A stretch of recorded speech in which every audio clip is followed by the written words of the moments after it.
posts record net income, $438 million. Revenue surges by 74%. What is that? $10.39 billion in revenue. This surpassed their expectation. So it's not only a record, but it's more than what they had expected. So yeah, 93 cents per share versus 79 cents per share expected. 10.39 billion versus the 10.29 billion expected, up from 74% a year ago. One thing I want to mention here, I talked about, I think, on a previous episode, was about those regulatory credits. That they would sell them off to other manufacturers. Yeah, let me just show you something over here. The company recorded $518 million in revenue from sales of regulatory credits during the period. Wow. But the profits are $438 million. And I'm wondering how the accounting works on the sale of those regulatory credits. Wouldn't you think, okay, on paper, it sounds like pure profit. You got the credit, you sell the credit. What was the cost? But is there a way within accounting to apply some type of cost to that where the entire margin is not realized? Or you could be like, well, what investments did we have to make in order to accrue the credit in the first place? I don't know. I'm not an accountant. This is not financial advice. It's not investment in crypto. Buy Doge. Don't. Not financial advice. Anyway, I thought that was curious how they broke it down that way. That is a boatload of money. And as we mentioned the last time we covered it, it's one of those things that a lot of people may not recognize immediately, is how substantial a part of their business these regulatory credits are, because I presume that the profit margin lives there. Yeah. Because you're talking about $10.39 billion in revenue to generate $438 million in profit. You see, profit is hard, Will, in the car business. Profit's the hard part. So if you can throw in an extra $500 million selling regulatory credits, which is a far easier, more straightforward business, you might do something like that. But I'm not in the automotive game myself. I don't have any cars yet. I don't sell cars. I have cars. I don't have an electric car company yet. We're still working on that. So maybe there's more to the story here. Well, they're selling Bitcoin as well. Seems like. Yeah. To make like a 100 million profit. Anyway. Recently. Point being here. Tesla's making money. Profit is good. Profit is good. Losses are bad. Yeah. Revenue good. More revenue better. And they're delivering cars, 184,800 Model 3 and Model Y cars, beating expectations and setting a record for Tesla. So no matter what they're doing to make it all work, as far as the books are concerned, how and where they're collecting revenue and profits, they are moving cars. Teslas are on the street, I promise you that. And that's big for still a relatively new automaker.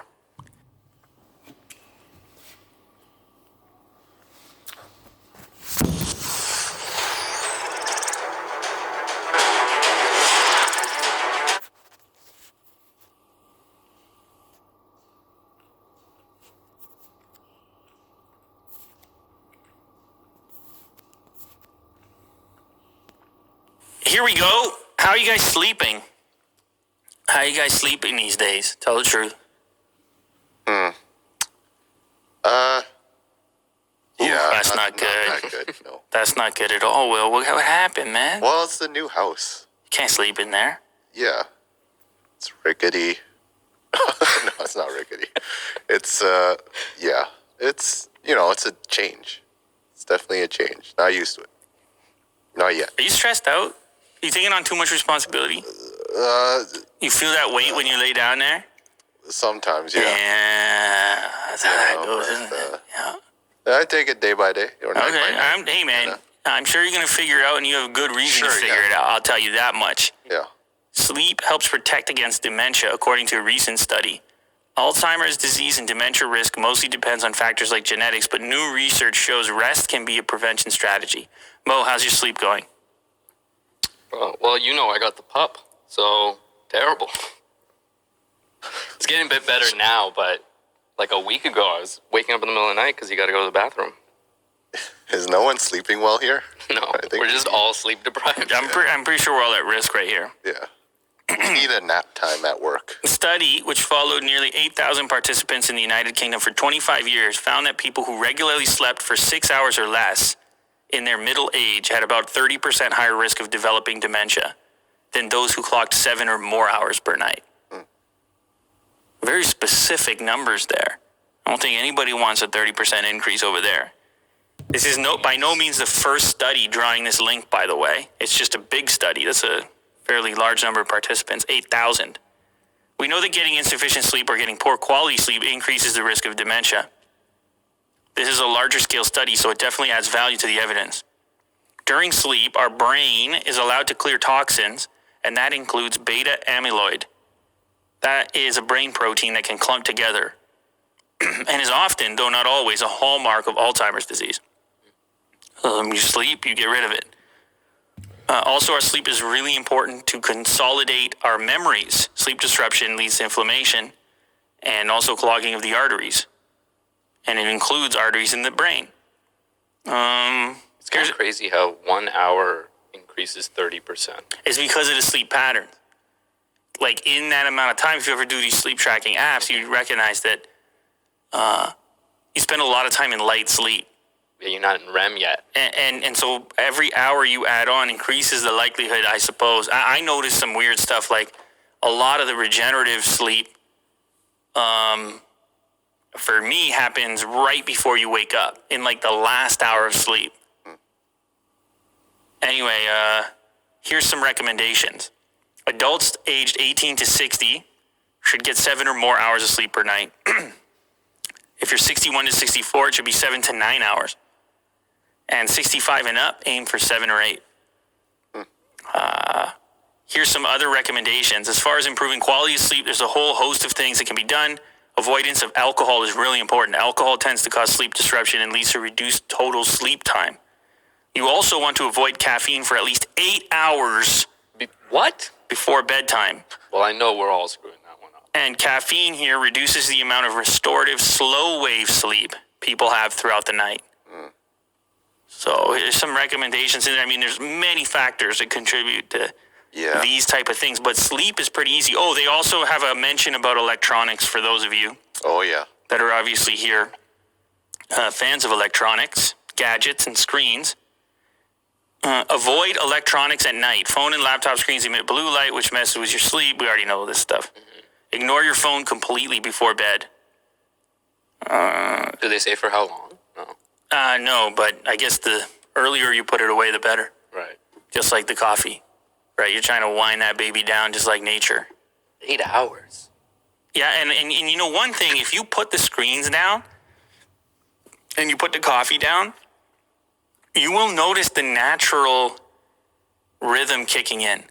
If you just let Like your internal clock? you let yourself properly relax before sleep. It's a weird one where it's like the way that you enter sleep is the way that you end sleep. If you go in stressed out, if you go in reading your phone and swiping and scrolling, you almost wake up in that same state. Like, ugh. Stressed all over again. But if you find a way to wind down and set your sleep up and kind of follow the rhythm, in other words, the sun starts to go down, you start to go down. I mean, you guys all got these animals everywhere. You notice how consistent they are? Yeah, they're pretty good. Around certain times. I mean, they're not staring at their phone. The screen makes it so easy to push that off, the sleep thing. And these screens are still a relatively recent development for humans as far as the amount of time that we spend in front of them and we push that sleep off. Because even if you do me a favor and try to just read a book by lamplight at around, 11 p.m., you're cooked. No. You're cooked. But if it's a screen and it's 2 inches from your face, you can go hours beyond where It's you so should. addictive. Yeah. It's just like, you can so quickly, just swipe. You got something new. So we have this like wide scale experiment going on of how much sleep deprivation can we all collectively deal with, and what are the long-term consequences of such a thing? Because it's a weird thought, but sleep ends up being a big part of life.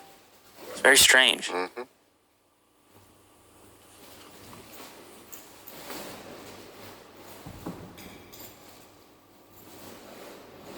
This is deep in our calculus about what a good experience is for a customer and what's healthy for the future of our industry and the future of the world. Okay, so stop me if this isn't the first tech executive you've heard wax on about how their product can save the world. Except this isn't just any tech executive. This is Apple's Craig Federighi. He sits right below Apple CEO Tim Cook on the org chart. Does Tim Cook really call you Superman? Certainly not to my face. Okay. Does he call you Air Force One? Lord, no. Usually Craig. The software on your iPhone, iPad, or Mac, Federighi oversees the development of it all. He's got a lot of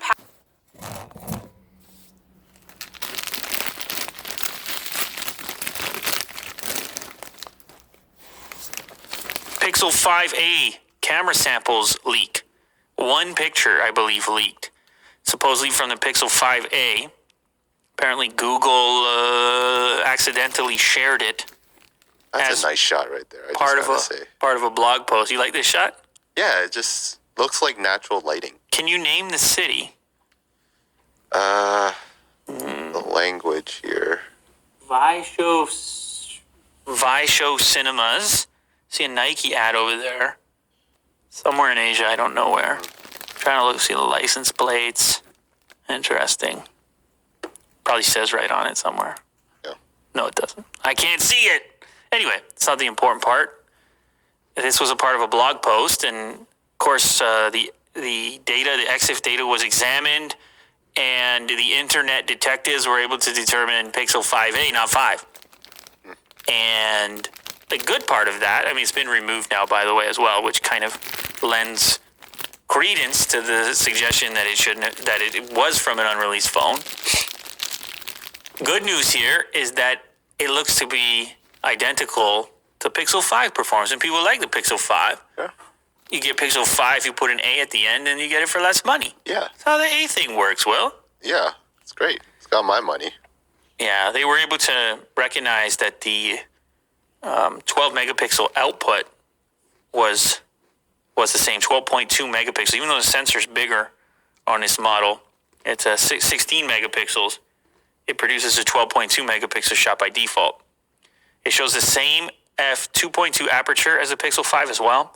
So chances are you're going to get Pixel 5 camera performance once this 5a actually comes out.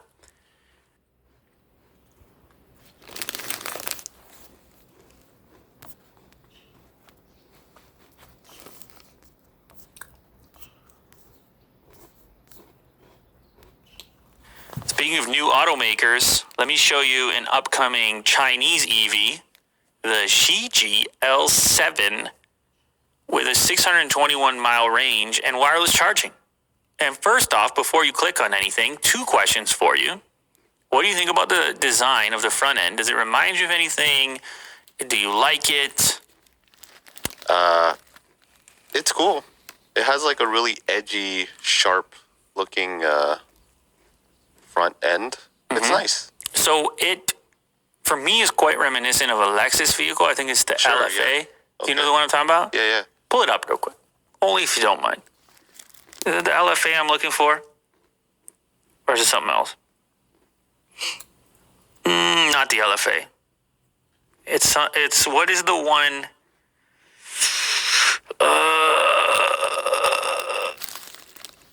You're just gonna do Lexus. Wow. Good luck to you. It's the high performance model. LC something. Try that. There you go. The front end. Look at the front end on the black one there. Oh, yeah. Or even the one where you can see more of the front end. Yeah, there. It has this like these triangles or arrows going in. See that? Yeah. See what I'm talking about? Yeah, I see it. Do you actually, or are you patronizing me right now? No, I do. Yeah. I mean, I don't care. By the way, I'm not the guy that's like the police on this thing. Probably many cars over the years have had arrows coming in, but it gives it a look of speed. Question number 2, the presenter here, what do you think about his fit? Well, he's a guy. Go ahead. Is he the CEO? No, I think he's kind of like a presenter. Like he's a YouTuber presenter? type of thing. Sure, why not? Yeah. It's different. He's not wearing a suit or anything. Like urban wear. Is it too much? Hardcore. Is it a lot of clothing? Are you hot looking at it? Yes. Yeah. Okay. Because it's a layers. It's like a long sleeve It is, yeah. with a hoodie layer and a jacket, which I'm getting hot. And it's also boots. it's also they're Jordans. They're Jordans, and you know a Jordan is it's a substantial shoe.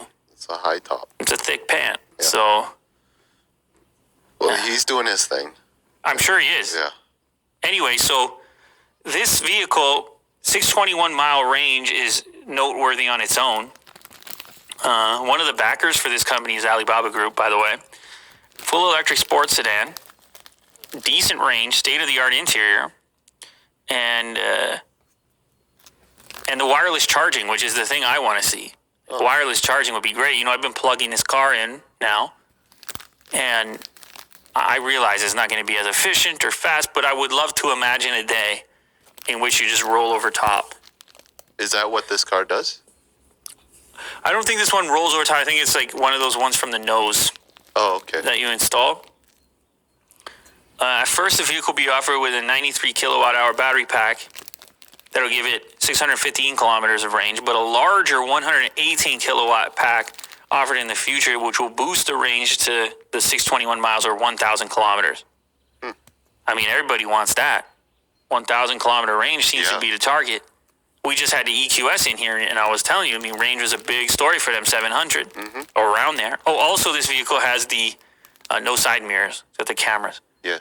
on the side. Quite sleek. I guess that's a camera too. Oh, there's cameras on here, Will. That's a 180-degree camera up there. So anyway, yeah, you can go take a peek if you want, but like they are rapidly, the EV market is rapidly expanding. Period. Does it say price here? No. I think we're too early. Maybe. I mean, price is somewhere, but it's not on here. It's also going to be pretty quick, by the way. 0 to 60 in 3.9. We're not talking about crazy, stupid numbers, but that's not bad.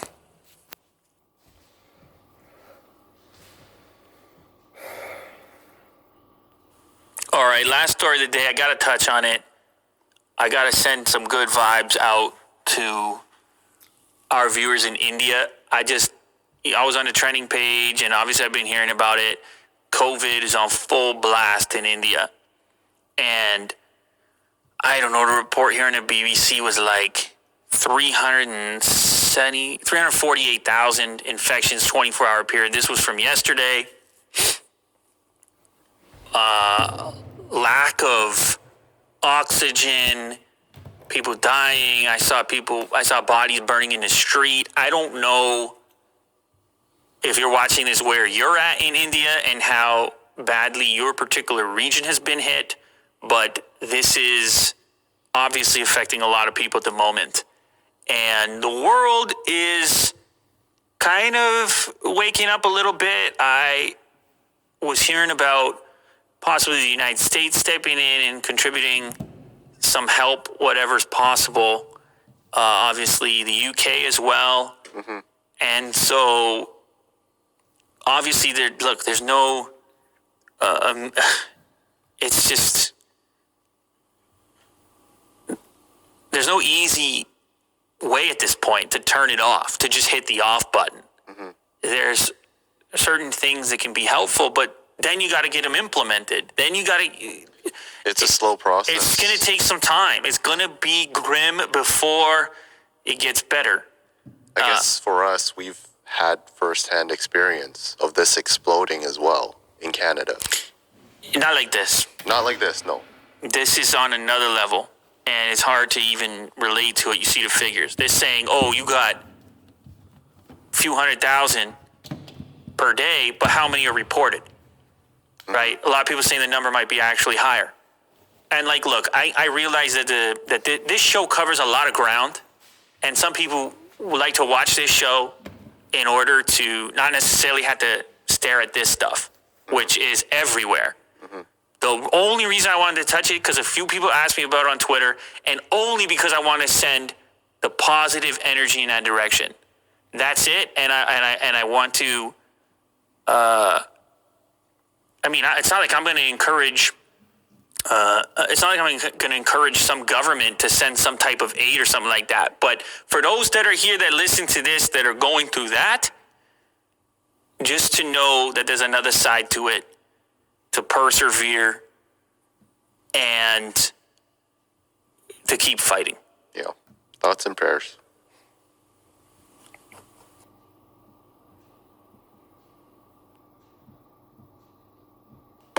With eToro, I can invest in stocks with zero commission. eToro's got a wide variety of global and local stocks. Buy in bulk or just a fraction. It's your choice. Start investing now with eToro.